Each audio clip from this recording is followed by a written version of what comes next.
Hello dear students. इस video में हम लोग स्टार्ट करने जा रहे हैं एक बहुत ही ज्यादा इंपॉर्टेंट टॉपिक, जिसके questions exam point of view में अच्छे क्वेश्चंस काफी पूछे जाते हैं, specially in JEE Mains and advanced. और इस पर्टिकुलर टॉपिक का यूज हमें आगे आने वाले चैप्टर्स में भी लगातार कंटिन्यूअसली पढ़ता रहेगा। ठीक है, तो हम लोग स्टार्ट करने जा रहे हैं the very important topic of stereo isomers. तो स्टीरियो आइसोमर्स को, जैसा कि मैंने आपको आइसोमेरिज्म स्टार्ट करते समय ही बताया था, हम लोग स्पेस आइसोमर्स भी कहते हैं। They are also known as space isomers. और स्टीरियो आइसोमर्स होते क्या है बच्चों? How are they different from structural isomers? तो स्टीरियो आइसोमर्स में बेसिकली क्या होता है कि मॉलिक्यूलर फॉर्मूला सेम है। ये तो किसी भी आइसोमर में होता है, the molecular formula is same. But stereo isomers में जो कनेक्टिविटी ऑफ एटम्स है वो भी सेम होता है। जो बॉन्डिंग का पैटर्न है या जिस तरह से बॉन्ड्स बने हुए हैं, ठीक है, that is also same. The connectivity of atoms is same. और इसकी वजह से इनका जो स्ट्रक्चरल फॉर्मूला है, एसएफ मतलब यहाँ पर जब मैं लिख रहा हूं तो इसका मतलब है स्ट्रक्चरल फॉर्मूला, वो भी सेम होता है। ठीक है, और इनमें डिफरेंस क्या होता है? डिफरेंस इनमें होता है ओरिएंटेशन या arrangement of atoms in space. ये 3 डायमेंशंस में अपने अरेंजमेंट में डिफर करते हैं। ठीक है, तो इनमें जो डिफरेंस है that is the arrangement of atoms. Space में डिफरेंस आ रहा है, ठीक है, 2D में डिफरेंस नहीं है, 3D में आप जाओगे तब डिफरेंस आएगा। और इसीलिए ऐसे आइसोमर्स को हम लोग स्पेस आइसोमर्स कहते हैं। तो अरेंजमेंट ऑफ एटम्स और group of atoms, arrangement of atoms or group of atoms in 3D space is different. ठीक है, in 3D space is different. और जो 3 डायमेंशनल फॉर्मूले होते हैं, जैसे हम लोग जो 2D में फॉर्मूला लिख देते हैं उसको हम लोग नॉर्मल स्ट्रक्चरल फॉर्मूला बोलते हैं, बट 3 डायमेंशनल फॉर्मूला को हम लोग बोलते हैं स्टीरियो केमिकल फॉर्मूला। ठीक है, so they have different stereo chemical formula. Stereo chemical फॉर्मूले किस टाइप के होते हैं, किस तरीके से मॉलिक्यूल्स का स्पेस में रिप्रेजेंटेशन किया जाता है, इन सब चीजों के बारे में हम लोग इस चैप्टर में, इस टॉपिक में डिस्कस करेंगे। दे have different stereo chemical formula, मतलब इनका स्पेस में जो अरेंजमेंट है वो फॉर्मूला अलग अलग है। जैसे फॉर एग्जाम्पल, अगर मैं बहुत बेसिक एग्जाम्पल से आपको कुछ एक्सप्लेन करने की कोशिश करूं कि व्हाट आर स्टीरियो आइसोमर्स, तो मान लीजिए कि एक एटम है A और ये जुड़ा हुआ है एक दूसरे एटम B से, ये जुड़ा हुआ है एक दूसरे एटम C से, और ये जुड़ा हुआ है एक चौथे एटम D से। इस टाइप से जुड़े हुए हैं। तो ये A से B, B से C, C से D, इस टाइप का अरेंजमेंट है। एक दूसरा अरेंजमेंट आप मानिए जिसमें A यहाँ पर पड़ा हुआ है, B यहाँ पर है, C यहाँ पर है और D यहाँ पर है। ठीक है, तो अब इन दोनों में डिफरेंस क्या है? देखिए, कनेक्टिविटी दोनों केस में सेम है। ए बी से जुड़ा है, बी सी से जुड़ा है, सी डी से जुड़ा है। तो A is bonded to B, B to C, C to D. But what is the difference? अगर इस वाले फॉर्म को मैं थोड़ा सा और अच्छे से बना दूं, ठीक है, तो लेट्स से इसको हम इस तरह विजुलाइज कर सकते हैं कि ये ए हो गया और ये बी हो गया, ये सी का एटम हो गया और ये डी का एटम। ठीक है, तो इन दोनों में ही अगर आप नोटिस करिए तो कनेक्टिविटी सेम है, बट एटम्स का अरेंजमेंट या ओरिएंटेशन डिफरेंट है। ठीक है, सो ऐसे आइसोमर्स को हम लोग बोलेंगे stereo isomers. Orientation is different, right? Orientation अलग अलग है, कनेक्टिविटी या बॉन्डिंग का पैटर्न जो है वो सेम है। तो such isomers are called stereo isomers. अच्छा भाई, अब जो स्टीरियो आइसोमर्स होते हैं उनको हम लोग 2 तरह से क्लासिफाई करते हैं। They are divided into what? They are divided into configurational stereoisomers and into conformational stereoisomers. Configurational and conformational. Configurational बच्चों फर्दर 2 टाइप के होते हैं, ज्योमेट्रिकल एंड ऑप्टिकल। ठीक है, 2 टाइप से डिवाइड होते हैं, ज्योमेट्रिकल एंड ऑप्टिकल। और कॉन्फॉर्मेशनल में बस कॉन्फॉर्मेशनल ही होते हैं। कॉन्फिगरेशनल स्टीरियो आइसोमर्स हम किन्हें कहते हैं? कॉन्फिगरेशनल स्टीरियो आइसोमर्स वो होते हैं which are not interconvertible into one another. आसानी से एक दूसरे में इंटर कन्वर्ट नहीं हो सकते हैं, अलग अलग स्ट्रक्चर्स होते हैं, और इसलिए हम इनको एक दूसरे से सेपरेट कर सकते हैं, आइसोलेट कर सकते हैं, ठीक है। तो ऐसे आइसोमर्स कॉन्फिगरेशनल होते हैं, कॉन्फिगरेशनल स्टीरियो आइसोमर्स, जिनमें अगर हम लोग बोला जाए which are not interconvertible, ठीक है, अलग अलग स्ट्रक्चर होते हैं, interconvertible into one another, ठीक है, specially at room temperature. Room temperature पर आसानी से एक दूसरे में इंटर कन्वर्ट नहीं हो पाएंगे, या ऐसे बोला जाए कि जो एनर्जी बैरियर होगा इंटर कन्वर्जन का वो काफी लार्ज होगा, तो वो एनर्जी आसानी से मॉलिक्यूल्स के पास रूम टेम्परेचर पर अवेलेबल नहीं होगी, ठीक है। They are not interconvertible into one another, और इस वजह से हम इनको सेपरेट कर सकते हैं बच्चों, ठीक है। दे कैन बी सेपरेटेड, इनको हम लोग सेपरेट कर सकते हैं, अलग अलग कर सकते हैं, सेपरेटेड।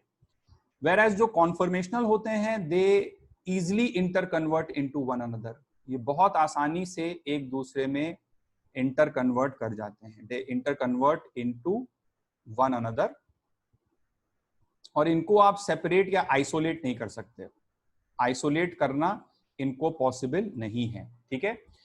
इनमें इंटर कन्वर्जन का जो बैरियर है बहुत कम है, बहुत थोड़ी सी एनर्जी से ये एक फॉर्म से दूसरे फॉर्म में चले जाते हैं, और वो एनर्जी इजीली अवेलेबल होती है। तो ये मेजर डिफरेंस है कॉन्फिगरेशनल और कॉन्फॉर्मेशनल में। कॉन्फिगरेशनल में हम लोग दो टाइप के आइसोमर्स पढ़ने जा रहे हैं, ज्योमेट्रिकल एंड ऑप्टिकल। तो आइए सबसे पहले हम लोग स्टार्ट करते हैं विथ ज्योमेट्रिकल आइसोमर्स, ठीक है। तो let us begin with geometrical isomers. तो क्या होते हैं ज्योमेट्रिकल आइसोमर्स, पहले इसको डिफाइन किया जाए। तो देखिए ज्योमेट्रिकल आइसोमर्स का या ज्योमेट्रिकल आइसोमेरिज्म का दो कंडीशंस होती हैं basically, two conditions should be satisfied, तभी ज्योमेट्रिकल आइसोमेरिज्म हो सकता है। पहली कंडीशन होती है कि there must be restricted rotation, ठीक है, there must be restricted rotation, rotation restricted होना चाहिए। इनफैक्ट ज्योमेट्रिकल आइसोमर्स को डिफाइन भी ऐसे किया जाता है कि these are those isomers which arise due to restricted rotations, isomers which arise due to restricted rotation, ठीक है। रोटेशन के रिस्ट्रिक्ट होने की वजह से जो आइसोमर्स अराइज करते हैं उन्हें हम लोग ज्योमेट्रिकल आइसोमर्स के नाम से जानते हैं। तो there are two requirements, two conditions. पहली कंडीशन है रिस्ट्रिक्टेड रोटेशन, और दूसरी कंडीशन होती है कि distance between at least two atoms और group of atoms, two atoms और ग्रुप ऑफ एटम्स, ठीक है, distance between at least two atoms और group of atoms must change, ठीक है, मस्ट चेंज। तो ये दो कंडीशन अगर मीट हो रही हैं या सेटिस्फाई हो रही हैं तो ऐसे आइसोमर्स को हम लोग ज्योमेट्रिकल आइसोमर्स कहते हैं। तो अब ये रोटेशन रिस्ट्रिक्टेड वाले कंडीशन को पहले थोड़ा सा और एनालाइज करते हैं। रिस्ट्रिक्टेड रोटेशन से हमारा क्या मतलब है, कहां कहां पर रिस्ट्रिक्टेड रोटेशन होता है। तो उसकी सबसे पहली सिचुएशन, कई जगह पर रोटेशन रिस्ट्रिक्ट हो सकता है, बट सबसे पहली सिचुएशन जो हम लोग पढ़ने जा रहे हैं रिस्ट्रिक्टेड रोटेशन की, that is across a double bonded system, ठीक है। एक डबल बॉन्डेड सिस्टम के अक्रॉस रिस्ट्रिक्टेड रोटेशन है। क्यों है रिस्ट्रिक्टेड रोटेशन, आइए पहले ये समझते हैं। जैसे फॉर एग्जांपल मान लीजिए कि मैं एक मॉलिक्यूल ले लूं, लेट्स से ब्यूट-2-ईन। तो ब्यूट-2-ईन का स्ट्रक्चरल फॉर्मूला ये हो गया CH3 CH double bond CH single bond CH3, ठीक है। तो दिस इज ब्यूट-2-ईन। अच्छा, अब यहां पर जो डबल बॉन्ड दिखाई दे रहा है बच्चों, इस डबल बॉन्ड में हम लोग जानते हैं, पहले से हमने पढ़ाई कर रखी है, एक सिग्मा बॉन्ड है और दूसरा पाई बॉन्ड है। जो सिग्मा बॉन्ड है वो फॉर्म होता है by the head on overlap, ठीक है। अगर मैं कार्बन और कार्बन के बीच में सिर्फ सिग्मा बॉन्ड कंसीडर करूं पहले, ठीक है, सिर्फ सिग्मा बॉन्ड कंसीडर करूं, मान लो यहां पे कुछ ग्रुप्स लगे हुए हैं, ठीक है, तो मैं केवल सिग्मा वाले बॉन्ड को कंसीडर कर रहा हूं। तो एक सिग्मा बॉन्ड के अबाउट जो फ्री रोटेशन है वो पॉसिबल है, ठीक है। सिग्मा बॉन्ड के about free rotation is permissible, बहुत आसानी से रोटेट करा सकते हैं, इजीली, है ना। फ्री रोटेशन इज परमिसिबल, ठीक है, या पॉसिबल, जो भी हम लोग बोलना चाहें। सिग्मा बॉन्ड के अबाउट फ्री रोटेशन बहुत आसानी के साथ संभव है। इसको विजुलाइज करो, क्यों ऐसा?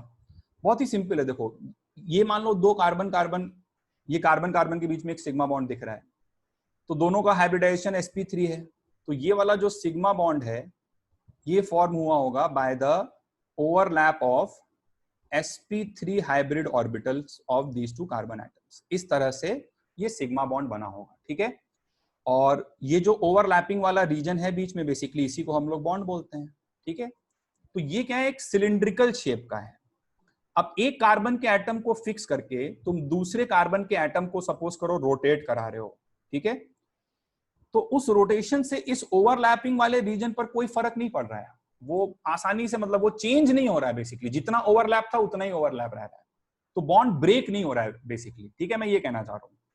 तो सिग्मा बॉन्ड के अबाउट फ्री रोटेशन आसानी के साथ करा सकते हैं, इसमें कोई एनर्जी वगैरह का ऐसा खास रिक्वायरमेंट नहीं है, बॉन्ड ब्रेक नहीं हो रहा है, सिलिंड्रिकल शेप का है, तो रोटेट करने पर जो ओवरलैपिंग वाला रीजन है वो चेंज नहीं हो रहा है, ठीक है।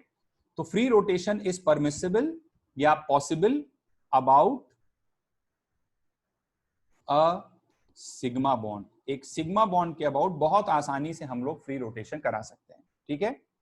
लेकिन एक पाई बॉन्ड के अबाउट फ्री रोटेशन पॉसिबल नहीं है, पाई बॉन्ड के अबाउट रिस्ट्रिक्टेड रोटेशन है, ठीक है। क्यों, आओ पहले ये भी समझ लेते हैं। तो सपोज करो हमारे पास ये कार्बन कार्बन है, ठीक है, तो एक तो ये सिग्मा बॉन्ड हो गया, इससे हमें भी मतलब नहीं है, इसके अबाउट तो फ्री रोटेशन हो सकता है। जो दूसरा वाला बॉन्ड है वो तो सिग्मा नहीं होगा, वो क्या होगा भाई, वो होगा पाई बॉन्ड। और पाई बॉन्ड कैसे फॉर्म होता है? Pi bond head on overlap से फॉर्म नहीं होता, पाई बॉन्ड फॉर्म होता है बाय द साइडवेज और लैटरल ओवरलैप। इसका P और इसका P, इनके बीच में एक साइडवेज या लैटरल ओवरलैप हुआ होगा, ठीक है। पाई बॉन्ड कैसे फॉर्म होता है? By the sideways overlap of orbitals. अब वो दोनों P होते हैं तो उसे P पाई बोलते हैं, एक P होता है और एक D होता है तो P पाई बोलते हैं, और दोनों D होते हैं तो D पाई बोलते हैं, जो बहुत रेयर केस में फॉर्म होता है। तो मेनली हमारे कोर्स में तो P पाई और P D पाई होते हैं। तो साइडवेज ओवरलैप ऑफ ऑर्बिटल से पाई बॉन्ड का फॉर्मेशन होता है, ठीक है। अब पाई बॉन्ड आ जाने से क्या हुआ, जैसे सपोज करो कि ये दो लेट्स से P ऑर्बिटल्स हैं, इनके बीच में ओवरलैपिंग हो रही है, ठीक है। तो पाई बॉन्ड के आ जाने से रोटेशन, फ्री रोटेशन जो है वो रिस्ट्रिक्ट हो गया है, ठीक है। क्योंकि अब अगर तुम रोटेट कराओगे, जैसे मान लो इसको फिक्स करके, ब्लैक वाले को फिक्स करके अगर मैं इस पिंक वाले को रोटेट कराऊं, ठीक है, तो पिंक वाले को रोटेट अगर कराऊंगा तो कुछ इस टाइप की सिचुएशन बन जाएगी कि ये वाला P orbital as it is पड़ा हुआ है और ये वाला P ऑर्बिटल अब इस तरह से आ गया, ये तुमसे पीछे जा रहा है, ये तुम्हारी तरफ आ रहा है। तो अब ऐसी परिस्थिति में क्या होगा बच्चों, ये ओवरलैप नहीं हो पाएगा ना। मतलब बेसिकली अगर तुम पाई बॉन्ड के अबाउट रोटेशन कराओगे तो ये बॉन्ड जो है वो क्या होगा, ब्रेक हो जाएगा। और बॉन्ड तोड़ने के लिए तुमको अच्छी खासी एनर्जी चाहिए होगी जो इजीली रूम टेम्परेचर पर अवेलेबल नहीं है। और इसीलिए मैं कहना चाह रहा हूं कि वो रोटेशन रिस्ट्रिक्टेड है, वो रोटेशन आसानी से नहीं है, वो फ्री रोटेशन नहीं है। सिग्मा की तरह मजे से मॉलिक्यूल खुद नहीं घूम सकता है। अगर तुम्हें रोटेट कराना है, पाई बॉन्ड के अबाउट रोटेट कराना है, तो तुम्हें बॉन्ड ब्रेक करना पड़ेगा, which requires a large amount of energy, ठीक है। और वो एनर्जी इजीली अवेलेबल है नहीं, और इसीलिए हम लोग बोल रहे हैं कि डबल बॉन्डेड सिस्टम के about free rotation is restricted, ठीक है। तो आइए इस बात को हम लोग नोट डाउन कर लेते हैं। क्या नोट डाउन करना है हमको? नोट डाउन हमें ये करना है that free rotation is restricted about a double bond. Free rotation is restricted about a double bond, क्योंकि डबल बॉन्ड में 1 सिग्मा प्लस 1 पाई है, ठीक है। 1 सिग्मा प्लस 1 पाई है। सिग्मा के अबाउट फ्री रोटेशन हो सकता है लेकिन पाई के अबाउट नहीं हो सकता है। अच्छा भाई, तो पहली कंडीशन का मतलब समझ गए आप, डबल बॉन्डेड सिस्टम के अबाउट रोटेशन इज रिस्ट्रिक्टेड।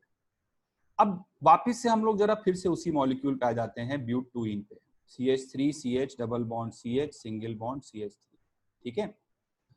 तो अब सपोज करिए मैं इस मॉलिक्यूल का एक फॉर्म बनाऊं, इस C डबल बॉन्ड C पे आप फोकस करिए। तो देखिए इस कार्बन से क्या जुड़ा हुआ है, एक जुड़ा है हाइड्रोजन और दूसरा जुड़ा हुआ है मिथाइल, ठीक है। और ये sp2 है तो बॉन्ड एंगल लगभग 120 डिग्री होगा, तो मैंने 120 डिग्री के एंगल पे तीनों चीजें बना दी। अच्छा, इस वाले कार्बन को देखिए, इस कार्बन से क्या जुड़ा हुआ है, एक जुड़ा है हाइड्रोजन और दूसरा जुड़ा है मिथाइल, ठीक है। तो मैंने इस तरह से इस मॉलिक्यूल का एक पर्टिकुलर फॉर्म बनाया, इसको मान लीजिए मैं ए बोल देता हूं, ठीक है। अब सपोज करिए कि मैं इस मॉलिक्यूल का एक और दूसरा फॉर्म बनाऊं, ठीक है, जिसमें इस मिथाइल और हाइड्रोजन को तो मैं फिक्स कर दूं, लेकिन इन मिथाइल और हाइड्रोजन को मैं हाइपोथेटिकली, ठीक है, मतलब अज्यूम अपने मन में एक बार के लिए मान लो कि मैंने इनको रोटेट करा दिया, मान लो ऐसा है ना, वैसे रोटेशन अलाउड नहीं है, बट मान लो मैंने एक बार के लिए इनको इंटरचेंज कर दिया है, रोटेट करा दिया, जैसे भी तुम समझो। तो अब क्या होगा कि ये मिथाइल बच्चों यहां पे आ गया और ये वाला हाइड्रोजन ऊपर चला गया, ठीक है। अब देखिए क्या है कि इसको हम लोग ए बोल देते, इसको हम लोग बी बोल देते हैं, ठीक है। अब यहां पर समझने वाली बात यह है कि ये जो ए फॉर्म है और बी फॉर्म है, ये दोनों अलग अलग स्ट्रक्चर्स हैं, क्योंकि इस मॉलिक्यूल के अबाउट, इस डबल बॉन्ड के अबाउट फ्री रोटेशन पॉसिबल नहीं है। फ्री रोटेशन वो कर नहीं पाएगा, अपने आप तो नहीं कर पाएगा, ठीक है। अगर जबरदस्ती करवाओगे तो बॉन्ड बॉन्ड तोड़ना पड़ जाएगा, अपने आप नहीं हो सकता है, ठीक है। तो ये ए वाला जो फॉर्म है ये बी में इंटर कन्वर्ट नहीं हो सकता है, मतलब ये मिथाइल रोटेट करके नीचे आ जाए, दिस इज नॉट पॉसिबल, ठीक है। या इसमें सोचो कि बी वाला मिथाइल रोटेट करके ऊपर चला जाए, this is also not possible. तो ये एक दूसरे से सेम नहीं है, अलग अलग स्ट्रक्चर्स हैं। और ऐसे स्ट्रक्चर्स को, ऐसे आइसोमर्स को हम लोग ज्योमेट्रिकल आइसोमर्स बोलते हैं, they are known as geometrical isomers. तो देखिए दूसरी वाली कंडीशन भी सेटिस्फाई हो रही है। मैं इनको अलग अलग क्यों कह रहा हूं, क्योंकि इनमें the distance between the groups is changing, ठीक है। इनमें डिस्टेंस बिटवीन द ग्रुप्स जो है वो क्या हो रहा है, चेंज हो रहा है। देखिए ध्यान से एक बार,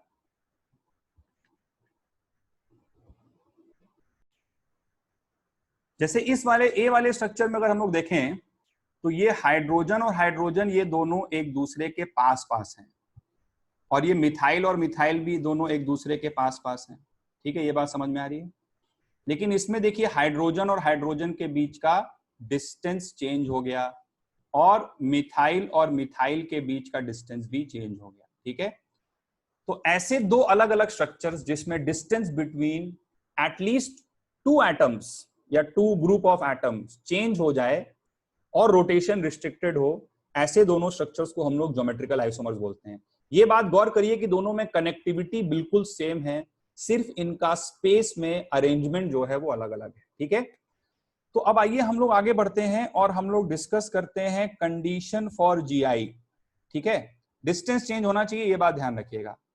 तो हम लोग कंडीशन फॉर जीआई डिस्कस करते हैं, तो उसमें हम लोग पहले बात करते हैं about double bonded system, condition for GI, ठीक है, कंडीशन फॉर जीआई। तो ऐसी मैं आपको एक मॉलिक्यूल देता हूं, मुझे बताइए सी डबल बॉन्ड सी है और इससे ए लगा है, इससे ए लगा है, इससे ए लगा है और इससे भी ए लगा है, ठीक है। क्या ये मॉलिक्यूल जीआई शो कर सकता है? चारों ग्रुप सेम है। दूसरा है सी डबल बॉन्ड सी, इससे ए लगा है, इससे ए लगा है, इससे बी लगा है और इससे सी लगा है। क्या ये मॉलिक्यूल जीआई शो कर सकता है? दूसरा मॉलिक्यूल है सी डबल बॉन्ड सी, इससे ए लगा है, इससे बी लगा है, और इससे भी ए लगा है और इससे भी बी लगा है, ठीक है। अभी 3 एग्जाम्पल लिए और लेते हैं। चलो, रिस्ट्रिक्टेड रोटेशन तो है, सी डबल बॉन्ड सी दिखाई दे रहा है। अब मुझे बताओ क्या इसमें जीआई पॉसिबल है? जैसे सपोज करो मैं इसको इंटरचेंज करके इसका एक दूसरा फॉर्म बना दूं, ठीक है, मैं इसका एक दूसरा फॉर्म बनाऊं, तो क्या इसमें कुछ डिस्टेंस चेंज हुआ? मैं इसको इंटरचेंज करके दूसरा फॉर्म बनाऊं तो क्या कुछ दूरी चेंज हो रही है? नहीं भाई, कहाँ, कुछ नहीं चेंज हो रहा है। अभी भी ए और ए के बीच में दूरी उतनी ही है, ए और ए के बीच में दूरी इतनी है। मान लो मैं इसको इंटरचेंज कर दूं, इस ए को नीचे ले आऊं, इस ए को ऊपर ले जाऊं, तो क्या ये नया फॉर्म जनरेट हुआ? क्या डिस्टेंस कहीं पर भी चेंज हुआ? नहीं, नो चेंज इन डिस्टेंस। चलो इसके बारे में बात करते हैं।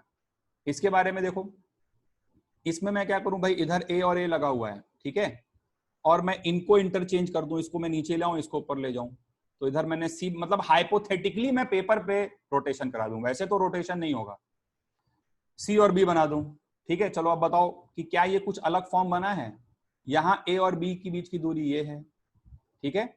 अच्छा, ये थोड़ा सा गड़बड़ हो गया है, इसको हम लोग सही कर लेते हैं। यहां पर this is not be, this is what, this is a, ठीक है। तो अब देखो क्या दूरी कुछ चेंज हुई, यहाँ पे ए और बी के बीच का डिस्टेंस इतना है, यहाँ भी ए और बी के बीच का डिस्टेंस सेम है, जो डिस्टेंस यहाँ ए और सी के बीच में वही सेम डिस्टेंस यहाँ भी ए और सी के बीच में है, तो ये भी जीआई नहीं बना, ठीक है। अच्छा, मैं यहाँ पे अगर सोचूं, देखो इसका मैं दूसरा फॉर्म बनाऊं, सी डबल बॉन्ड सी, और इधर है बी, और इसको मैं इंटरचेंज कर दूं, तो ये बी ऊपर चला गया, ए नीचे चला आया, इसके अबाउट रोटेशन मान लो मैंने हाइपोथेटिकली करा दिया और इसको सेम रहने दिया। तो अब मुझे बताओ क्या जीआई प्रोड्यूस हुआ है, यहाँ पे हो गया भाई, ये ए और ए एक दूसरे के पास पास हैं, यहाँ पे ए और ए दूर हो गए, तो डिस्टेंस चेंज हो गया, डिस्टेंस चेंज हुआ तो ये जीआई हो गया, ठीक है। तो यहां से तुम्हें हल्का हल्का फील आना चाहिए कि क्या कंडीशन होनी चाहिए जीआई की। एक लास्ट एग्जांपल मैं और लेता हूं और फिर मैं कंडीशन लिख दूंगा। एग्जांपल मैंने ये लिया कि यहां लगा है ए, यहां लगा है बी, और यहां लगा है सी, और यहां लगा है डी, ठीक है। चलो अब बताओ क्या इसमें जीआई हो सकता है? हाँ, इसमें बिल्कुल हो जाएगा। देखो इसका एक दूसरा फॉर्म बनाओगे तो ए और बी को इधर ही रहने दो और सी और डी को इंटरचेंज कर दो, तो डी ऊपर चला गया और सी बच्चों नीचे चला आया, ठीक है। तो अब देखो इसमें डिस्टेंस चेंज हुआ कि नहीं हुआ? बिल्कुल हो गया भाई। यहाँ पे ए और सी के बीच में दूरी ये थी और यहाँ पे ए और सी के बीच में दूरी ये है, ठीक है। ये बात समझ में आ रहा है? तो डिस्टेंस चेंज हुआ तो ये दोनों जीआई बना रहे हैं, ठीक है। जो थर्ड वाला एग्जाम्पल मैंने लिया था, ठीक है, ये भी थर्ड वाले एग्जाम्पल में भी जीआई बन रहा था, लेकिन फर्स्ट टू एग्जाम्पल्स में जीआई का फॉर्मेशन नहीं हो रहा था। तो अब कंडीशन फॉर जीआई हम लोग यहां से लिख सकते हैं। कंडीशन फॉर जीआई हमारी ये होती है कि अगर ये एक डबल बॉन्डेड सिस्टम है, ठीक है। अच्छा, और ये बात ध्यान रखना कि जरूरी नहीं सी डबल बॉन्ड सी हो, वो सी डबल बॉन्ड एन भी हो सकता है। अभी एग्जाम्पल करवाता हूं बहुत सारे, और एन डबल बॉन्ड एन भी हो सकता है, कोई भी डबल बॉन्ड हो सकता है। मैं सी डबल बॉन्ड सी से डिस्कस कर रहा हूं, बट इन जनरल कुछ भी हो सकता है। तो कंडीशन फॉर जीआई ये है कि इस टाइप का अगर एक सिस्टम है तो इसके लिए what is the condition, the condition is किस परिस्थिति में जीआई शो कर पाएगा, when A is not equal to B and C is not equal to D.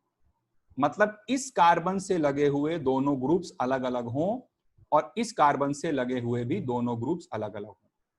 ये बात ध्यान रहे, मैं ए सी और बी डी की कोई तुलना नहीं कर रहा हूं, मैं अलग अलग कार्बन को कंपैरिजन नहीं कर रहा हूं, वो सेम है नहीं है इससे मुझसे मतलब नहीं है। मैं बस किसी एक कार्बन एटम पर लगे हुए जो दो ग्रुप्स हैं उनको कंपेयर कर रहा हूं। तो ए और बी अलग अलग होने चाहिए और सी और डी भी अलग अलग होने चाहिए। This is sufficient condition for a double bonded system to show GI. Double bonded system का जीआई अभी डिस्कस कर रहे हैं, तो इतने से उसमें जीआई हो जाएगा, ठीक है। चलो अब मैं कुछ मॉलिक्यूल देता हूं आपको, आपको बताना है कि भाई उसमें जीआई हो सकता है कि नहीं, ठीक है। तो ऐसी पहले जनरल कुछ प्रैक्टिस करते हैं, सिंपल सिंपल एग्जांपल्स। मान लो यहाँ पर CH3 लगा है, यहाँ पर ड्यूटीरियम लगा है, यहाँ हाइड्रोजन लगा है, यहाँ क्लोरीन लगा है। चलो भाई बताओ इस मॉलिक्यूल में जीआई हो पाएगा?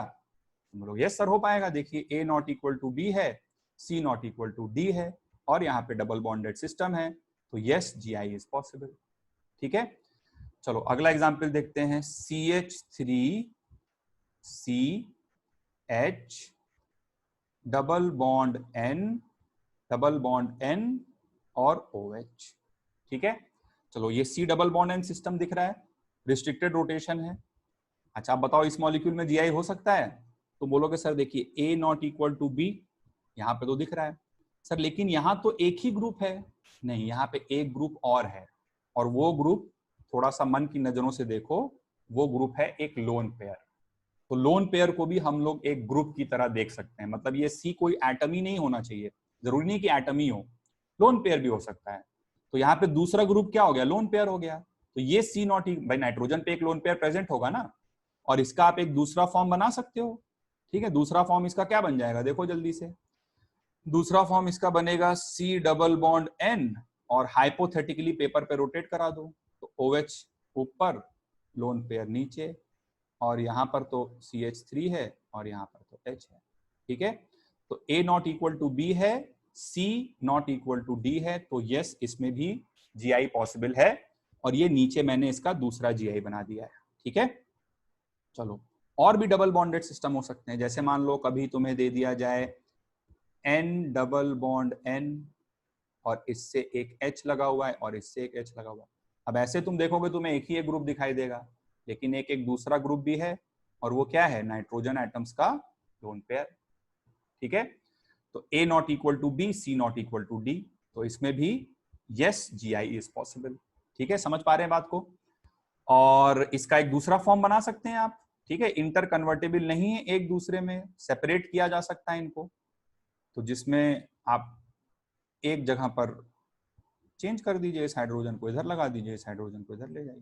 ठीक है, आगे चल के इनको नाम भी देंगे। ठीक है, सिस ट्रांस ये सब अभी पढ़ेंगे डिटेल में, बट अभी तो बस आप समझो GI क्या होता है। तो ये दो अलग अलग फॉर्म्स हैं, तो यस GI इज पॉसिबल। तो आइए आपको मैं कुछ क्वेश्चंस देता हूं, बहुत सारे मॉलिक्यूल्स के स्ट्रक्चर दूंगा, आपको बताना होगा कि GI इज पॉसिबल और नॉट। ठीक है, तो क्वेश्चन की हेडिंग नोट डाउन करिए, इन विच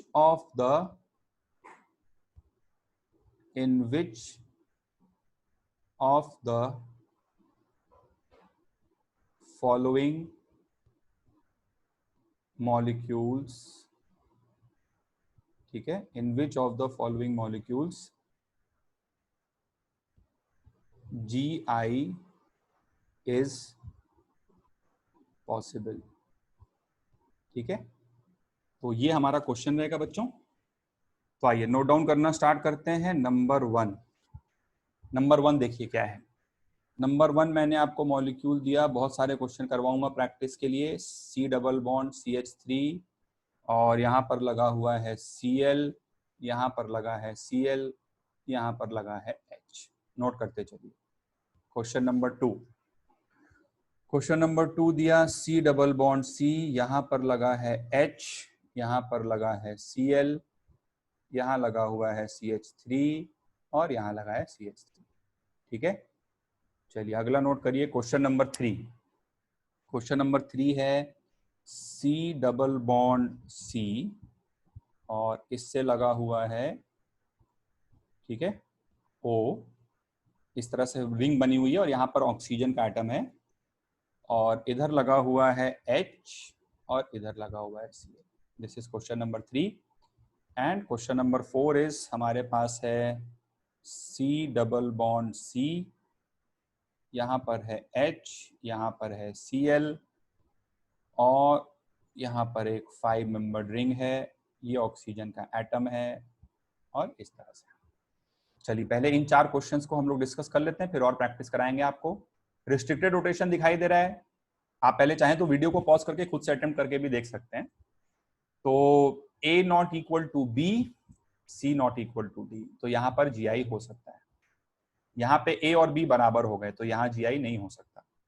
चलिए यहाँ देखिए रिस्ट्रिक्टेड रोटेशन दिखाई दे रहा है, ये कार्बन कार्बन है, A not equal to B। अच्छा इसमें कैसे सोचेंगे, देखो जब ये ग्रुप्स, जैसे ये जो C होता है और यहाँ जो D होता है, ठीक है, ये अगर आपस में आगे जुड़ करके एक रिंग विंग बना लें तो क्या किया करो कि बीच से काट के देख लिया करो, ऐसे उसको बीच से काट दो। ठीक है, और ये हिस्सा, ऊपर वाला हिस्सा और नीचे वाला हिस्सा अगर अलग अलग है तो अलग अलग है, और सेम आ गया तो मतलब सेम है। ठीक है, तो यहाँ पे क्या दिख रहा है भाई, यहाँ पे कार्बन दिख रहा है और यहाँ पर ऑक्सीजन दिख रहा है, तो अलग अलग हो गया ना ये, तो इसलिए इस मॉलिक्यूल में GI is possible. Example number 4 देखिए, यहाँ पर रिस्ट्रिक्टेड रोटेशन दिख रहा है, ये दोनों अलग अलग हैं, और यहाँ पे रिंग दिख रही है। ऐसे भी सोच सकते हैं कि इधर बढ़े तो यहाँ पे सेम मिला, यहाँ पे सेम मिला, फिर और आगे बढ़े तो इधर मिल गया ऑक्सीजन और इधर मिल गया कार्बन, तो ये अलग अलग हो गया। या बीच से काट के भी सोच सकते हैं, जैसे भी समझ में आए। तो दोनों हिस्से अलग अलग लग रहे हैं, तो A not equal to B, C not equal to D, तो यस GI इज पॉसिबल। ठीक है, ओके स्टूडेंट्स, तो देखिए कुछ क्वेश्चंस आपके सामने पहले से रखे हुए हैं, आपको इन सभी क्वेश्चंस में बताना है वेदर GI इज पॉसिबल और नॉट। ठीक है, तो आइए क्वेश्चन नंबर 5 से स्टार्ट करते हैं। यहाँ पे हमें दिखाई दे रहा है क्या, C डबल बॉन्ड C वाला स्ट्रक्चर दिखाई दे रहा है। ये और ये तो डिफरेंट हैं, लेकिन ये और ये सेम है, इसलिए इसमें जीआई नहीं हो पाएगा। क्वेश्चन नंबर 6 में देखिए, सी डबल बॉन्ड सी वाला सिस्टम दिखाई दे रहा है, दोनों तरफ रिंग है। रिंग को मैंने क्या बताया, अगर आपस में रिंग बना ले तो बीच से काट के देख लो उसे। तो ये वाला हिस्सा इधर क्या दिख रहा है, ऑक्सीजन, इधर कार्बन, तो डिफरेंट है। और इधर भी बीच से काट के देखो तो ये और ये अलग अलग है, तो यहाँ पर जीआई पॉसिबल है। इसमें ऑक्सीजन ऑक्सीजन दोनों दूर दूर है, तो इसको ट्रांस वाला फॉर्म बोलेंगे। खैर अभी आप उससे परेशान मत होइए, सिस ट्रांस आपको करना सिखाऊंगा मैं आगे। चलिए यहाँ पे आ जाइए, क्वेश्चन नंबर 7 में हाइड्रोजन और क्लोरीन तो अलग अलग है, लेकिन इधर रिंग बन रही है, बीच से काट के देखिए दोनों सेम आ रहा है, इसलिए जीआई इज नॉट पॉसिबल। चलिए यहाँ पे देखिए, यहाँ पे हाइड्रोजन और क्लोरीन तो अलग अलग है, लेकिन इसको अगर बीच से काट के देखेंगे तो ये ऑक्सीजन एटम भी बीच से कट जाएगा। देखो इधर से चलो कार्बन आया सेम, इधर से चलो कार्बन आया सेम, फिर आगे चलो इधर भी ऑक्सीजन इधर भी ऑक्सीजन, तो ये दोनों सेम है, इसलिए यहाँ पर जीआई इज नॉट पॉसिबल। ठीक है। और एक लास्ट क्वेश्चन नंबर 9 है। क्वेश्चन नंबर 9 में मैं क्या करता हूँ, यहाँ पे एक मिथाइल लगा देता हूँ। चलो अब करो जल्दी से। तो देखो ये हाइड्रोजन और क्लोरीन अलग अलग है, और इस रिंग को बीच से काट के देखोगे ऊपर वाला हिस्सा नीचे वाला हिस्सा अलग अलग है। अलग इसलिए क्योंकि मैंने मिथाइल लगा दिया यहाँ पे, अगर मिथाइल नहीं होता तब सेम हो जाता। ठीक है, लेकिन अभी तो मिथाइल लगा हुआ है, इसलिए इस मॉलिक्यूल में जीआई पॉसिबल है। ठीक है। चलिए, तो ये हमने सिंपल वाले केसेस डिस्कस कर लिए। नेक्स्ट आइए हम लोग बात करते हैं, अगर कॉन्जिक्यूटिव पाई बॉन्ड्स आ जाएं तो, कॉन्जिक्यूटिव पाई बॉन्ड्स। ठीक है, कॉन्जिक्यूटिव पाई बॉन्ड्स वाला केस डिस्कस करते हैं। कॉन्जिक्यूटिव पाई बॉन्ड्स को हम लोग बोलते हैं क्यूमुलिन्स। ठीक है, ऐसे मॉलिक्यूल जिसमें कॉन्जिक्यूटिव एक के बाद एक के बाद एक डबल बॉन्ड होता है, उसको हम लोग क्यूमुलिन बोलते हैं। ठीक है, क्यूमुलेटिव पाई बॉन्ड, तो उनका नाम होता है CUMULENES, क्यूमुलिन्स। तो हम लोग पहले इसमें केस डिस्कस करते हैं even number of pi bonds वाला।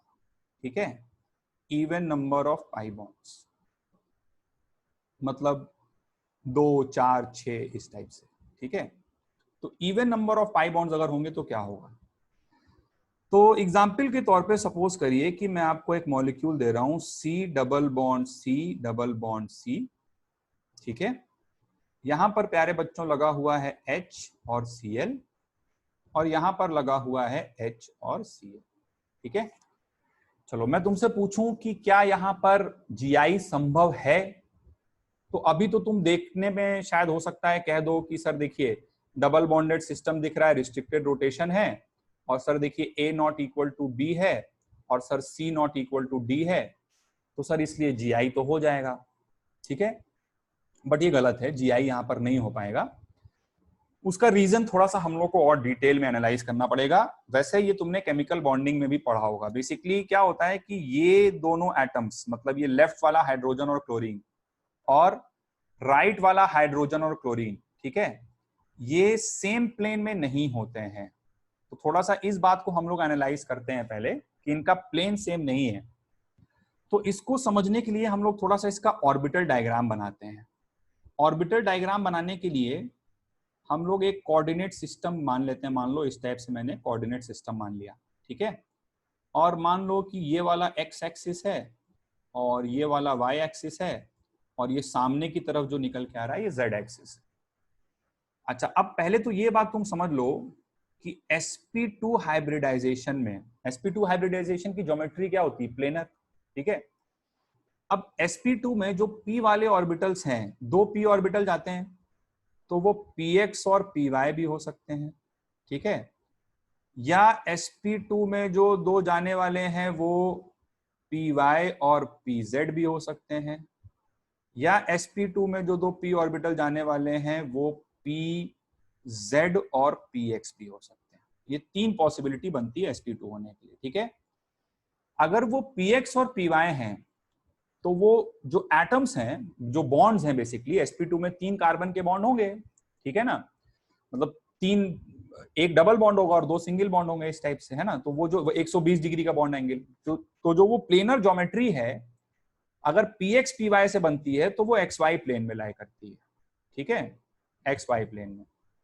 अगर yz से बनती है तो बच्चों वो yz प्लेन में लाई करती है, और अगर zx से बनती है तो वो z और x से बनती है तो वो zx प्लेन में लाई करती है। sp2 इज ट्रायगोनल प्लेनर लेकिन उसका प्लेन क्या होगा वो डिपेंड करेगा कि P में कौन से 2 P गए हैं। ठीक है, ठीक है, तो इतनी बात हम लोग समझ गए।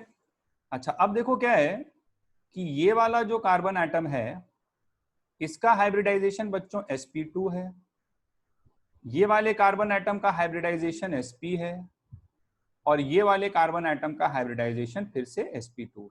ठीक है, इतना तो तुम लोग समझ रहे हो। अब देखो मैं इसका ऑर्बिटल डायग्राम बनाने जा रहा हूं। ठीक है, तो ये मेरे 3 कार्बन के एटम्स हो गए। अच्छा, अब सपोज करो कि जैसे ये sp है तो इसका px तो चला गया, क्योंकि ये x एक्सिस के अलोंग सिग्मा बॉन्ड बनाया हमने, है ना, तो इसका px तो चला गया हाइब्रिडाइजेशन में। ठीक है, अब उसके अलावा ये 2 पाई बॉन्ड बना रहा है।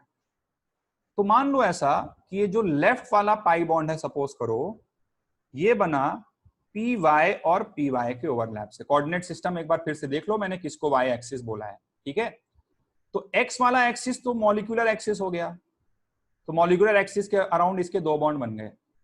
अब ये जो लेफ्ट वाला पाई बॉन्ड है ये सपोज करो पी वाई से बन रहा है, तो ये वाला कार्बन अपना पी वाई पाई बॉन्ड में दे चुका है इस लेफ्ट वाले को, लेकिन इसको अभी एक पाई बॉन्ड और बनाना है इस वाले कार्बन एटम के साथ। ठीक है, तो इस वाले कार्बन एटम के साथ अब जो पाई बॉन्ड बनाएगा तो वाई तो इसका जा चुका है, तो अब बचा कौन सा, जेड ऑर्बिटल बचा ना, पीजेड बचा। तो ये वाला जो पाई बॉन्ड है वो पीजेड और पीजेड, मतलब ये ऑर्बिटल जो तुम्हारे सामने तुम्हारे चेहरे पे एकदम निकल के आ रहे हैं, उन ऑर्बिटल से ये वाला पाई बॉन्ड बन रहा होगा। ठीक है, तो यही बात है, एक बार फिर से ऊपर वाले फिगर में भी इस बात को हाईलाइट कर देते हैं। बात यह है कि अगर ये वाला पाई बॉन्ड पी वाई और पी वाई से बना तो ये वाला पाई बॉन्ड पी जेड और पी जेड से बन रहा होगा। ठीक है, इतनी बात समझ गए। अच्छा, अब देखो आगे की बात। अब इस वाले कार्बन एटम पे फिर से आ जाओ एक बार आप, राइट। तो इस वाले कार्बन एटम ने पी वाई को यूज करके पाई बॉन्ड बनाया हुआ है, पी वाई इसका पाई बॉन्ड में जा चुका है, और इसको होना है sp2, तो y तो इसका निकल चुका है, तो अब ये sp2 कैसे होगा, s plus P Z plus P x, क्योंकि y इसका पाई बॉन्ड में जा चुका है। ठीक है, ये वाला जो कार्बन का एटम है इसको भी sp2 होना है, इसका z पाई बॉन्ड में जा चुका है, तो फिर से इसको 2p इंटरमिक्सिंग में भेजना है, तो ये कैसे होगा, s प्लस बचा कौन कौन सा है, px प्लस py, क्योंकि z जा चुका है पाई बॉन्ड में। ठीक है, अच्छा, अब अगर ये s plus pz plus px है तो इससे जो लगे हुए एटम्स हैं वो लाई करेंगे कौन से प्लेन में, जस्ट अ मिनट, इससे लगे हुए जो एटम्स हैं वो लाई करेंगे zx प्लेन में। ठीक है ना, राइट, तो इससे लगे हुए जो एटम्स हैं ये बच्चों लाई करेंगे zx प्लेन में, और इससे लगे हुए जो एटम्स हैं ये लाई करेंगे xy प्लेन में। zx प्लेन कौन सा है, अगर आप कोऑर्डिनेट सिस्टम के हिसाब से सोचो तो zx प्लेन ये हमारे आपके सामने जो प्लेन आ रहा है ये वाला प्लेन है। ठीक है, और xy प्लेन कौन सा है, xy प्लेन बेसिकली अगर फिर से कोऑर्डिनेट सिस्टम के हिसाब से सोचो तो xy प्लेन तो ये पेपर का प्लेन है, तुम्हारी स्क्रीन का प्लेन xy प्लेन है, और जो सामने से काट के हुआ आ रहा है इस तरह से वो zx प्लेन है।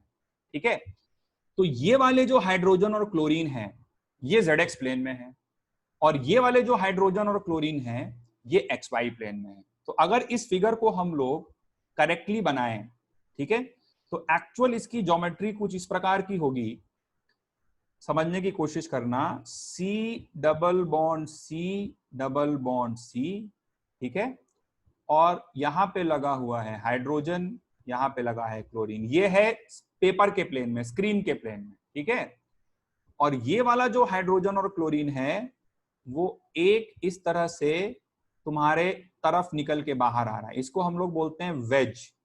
ठीक है, इसका नाम क्या होता है, सॉलिड लाइन जो बनाते हैं इसका इस तरह ट्रायंगुलर एक लाइन बना देते हैं, सॉलिड लाइन। ठीक है, तो ये वाला क्लोरीन तुम्हारी ओर निकल के आ रहा है, और जो हाइड्रोजन का एटम है उसको हम लोग बोलते हैं डैश। ठीक है, इस तरह से जो बनाया जाता है इसको बच्चों इस तरह से ट्रायंगल सॉलिड लाइन बनाते हैं ऑर्गेनिक में, इसको बोलते हैं वेज, और ये डॉटेड जो बना देते हैं डैश लाइन इसको बोलते हैं डैश। तो वेज का मतलब होता है in front of the plane और डैश का मतलब होता है बिहाइंड द प्लेन।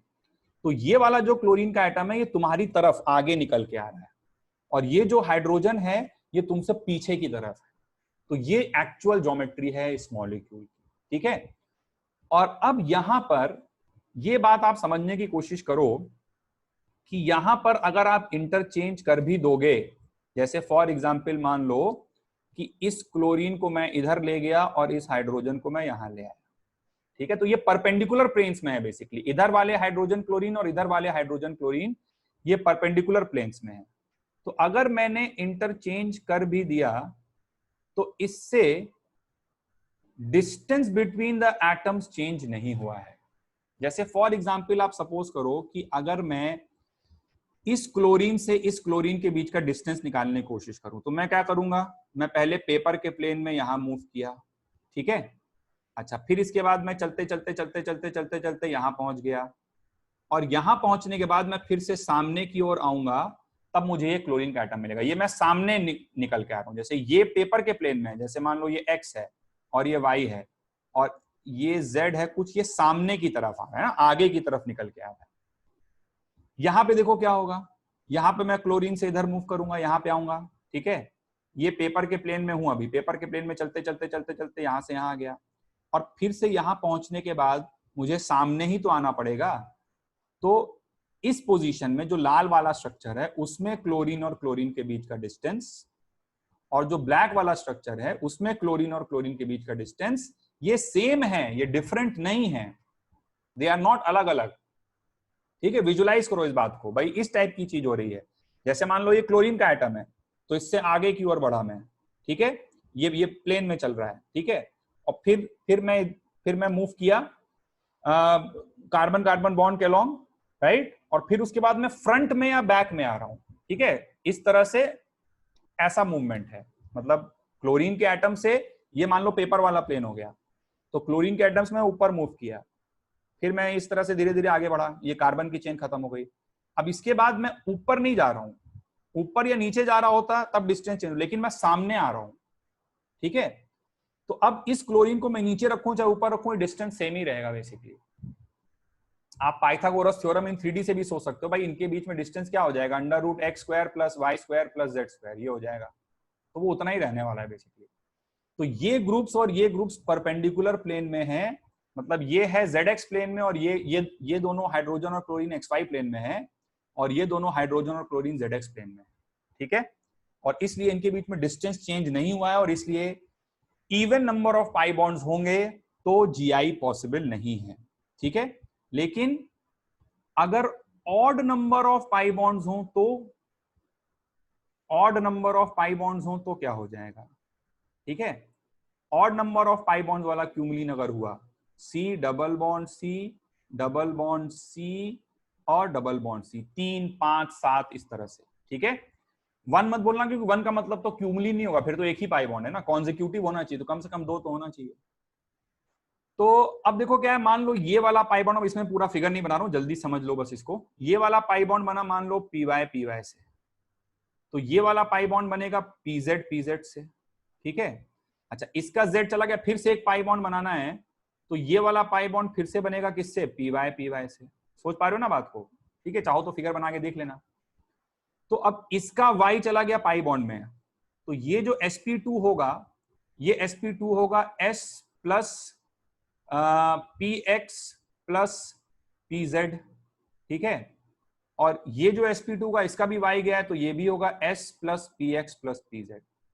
तो ऐसी परिस्थिति में क्या होगा कि जो टर्मिनल ग्रुप्स होंगे, ठीक है, C double bond C double bond C double bond C, यहां पर मान लो कुछ लगा हुआ है A और B, ठीक है, और यहां पर भी लगा हुआ है A और B।